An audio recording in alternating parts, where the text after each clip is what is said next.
Salut à tous. Aujourd'hui, on va prendre 5 minutes pour parler de la perte de gras localisée. On vient souvent me voir pour justement me demander comment je peux faire pour perdre du gras à ce niveau-là, au niveau essentiellement de la sangle abdominale, au niveau des cuisses, au niveau des fessiers. C'est souvent les zones qu'on me demande le plus souvent euh, de, euh, de solliciter dans justement cette perte de gras localisée.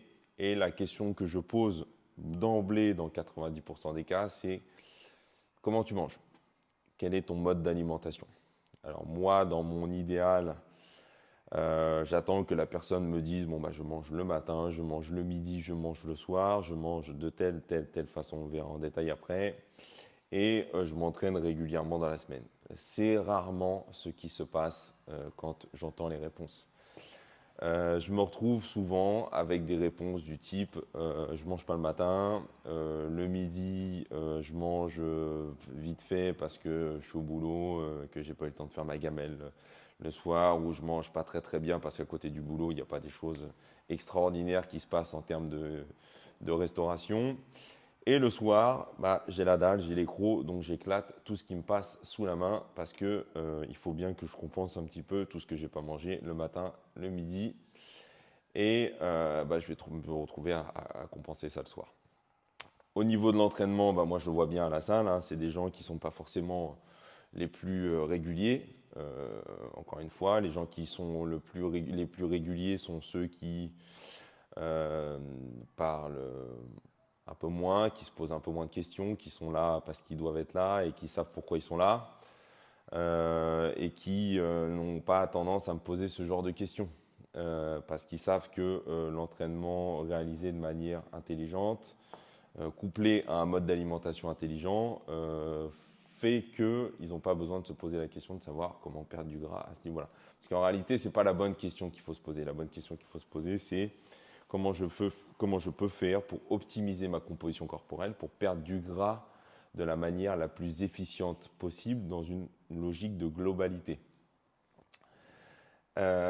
Si on en revient à la base, donc les personnes qui me posent ces questions-là n'ont pas un timing au niveau de leur repas qui est correct. Partons de la base. Moi, j'aime pas les choses compliquées. Partons des choses simples et relativement efficaces à mettre en place au quotidien. Manger le matin, manger le midi, manger le soir. Pour moi, ça, c'est essentiel. On a tous des rythmes plus ou moins différents. On peut avoir des boulots où effectivement on va travailler un peu plus le soir et un peu moins, on va plus travailler la nuit, pardon, et pas en journée.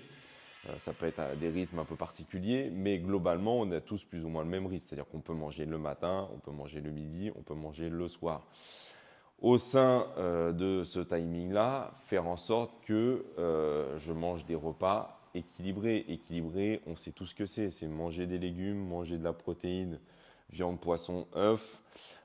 C'est avoir des féculents, des glucides de qualité. On évite les produits transformés. On a les produits les plus bruts possibles. Je ne vais pas vous faire un cours de nutrition, mais je pense que vous le savez tous. Que par exemple, c'est mieux de manger du riz que des pasta box, ou c'est mieux de manger des patates à l'eau que des frites. Voilà. On n'a pas besoin de faire Sciences Po ou Saint-Cyr pour savoir que c'est comme ça qu'il faut manger. Au niveau de l'entraînement, avoir une pratique raisonnée en fonction de ses objectifs, et avoir surtout une pratique qui nous plaît, une discipline qui nous plaît, qui nous permet de la faire sur le moyen et long terme. Et autour de cette structure-là, moduler les intensités au fur et à mesure du temps. Quand je suis bien à l'aise dans ma pratique sportive, que je la pratique régulièrement depuis par exemple 1 an, je peux mettre à certains moments un peu plus d'intensité pour venir stimuler d'autres choses au niveau physiologique. Au niveau de la nutrition, je peux aller chercher un peu plus loin certaines choses si je sens qu'il y a des choses à améliorer, parce que j'aurai cette structure de base qui sera bien établie. Et du coup, ma composition corporelle va se retrouver forcément améliorée au fur et à mesure du temps. C'est-à-dire qu'il n'y a personne qui s'entraîne 2-3 fois par semaine correctement et qui mange quasiment quotidiennement à des timings bien précis et relativement sainement, qui n'a pas de résultat sur sa composition corporelle. Ça n'existe pas. Ou alors elle fait des choses à côté qu'elle nous cache.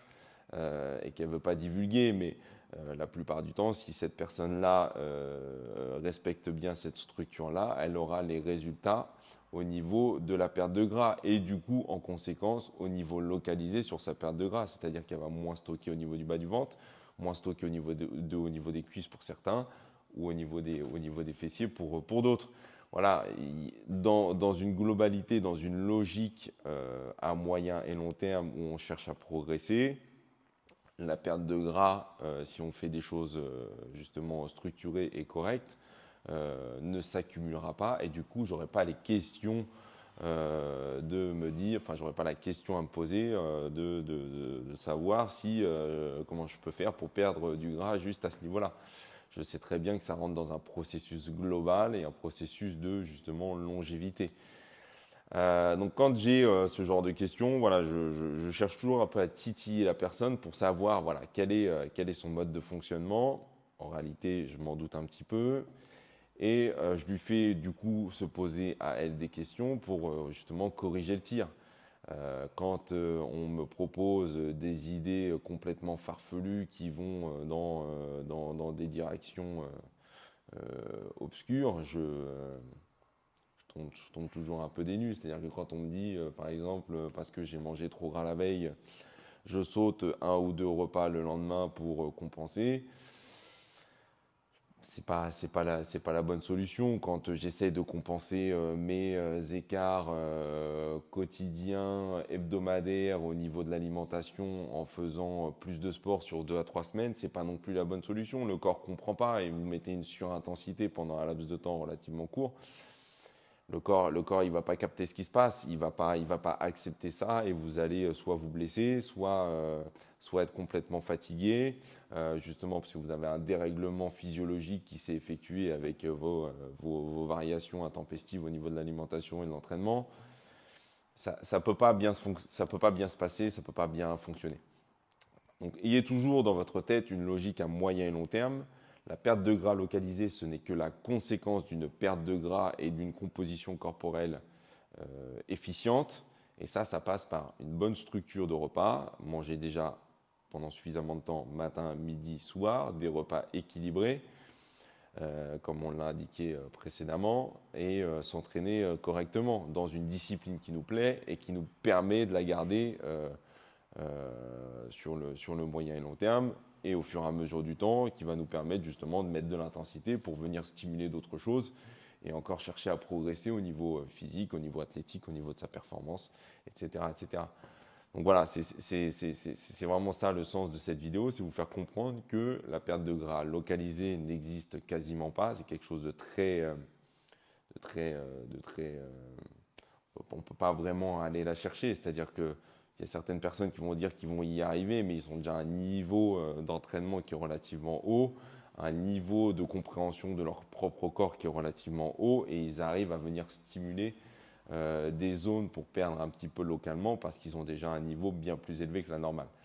Voilà, donc si vous êtes dans cette réflexion justement à moyen et long terme, que vous avez des problématiques, que vous vous posez des questions, n'hésitez pas à me contacter, il y a les liens en description sur cette vidéo. Moi, je serais ravi de vous accompagner, que ce soit en coaching à distance ou ici directement à la salle, à la TFF Academy, pour vous réorienter un petit peu sur tout ça. Et puis, cherchez à progresser sur le moyen et long terme, surtout dans quelque chose qui vous plaît, et vous aurez forcément des effets positifs, et que ce soit sur le plan physique ou sur le plan athlétique, si vous cherchez à performer dans un sport. Voilà, je vous dis à très bientôt, et puis passez une belle journée. Ciao, ciao.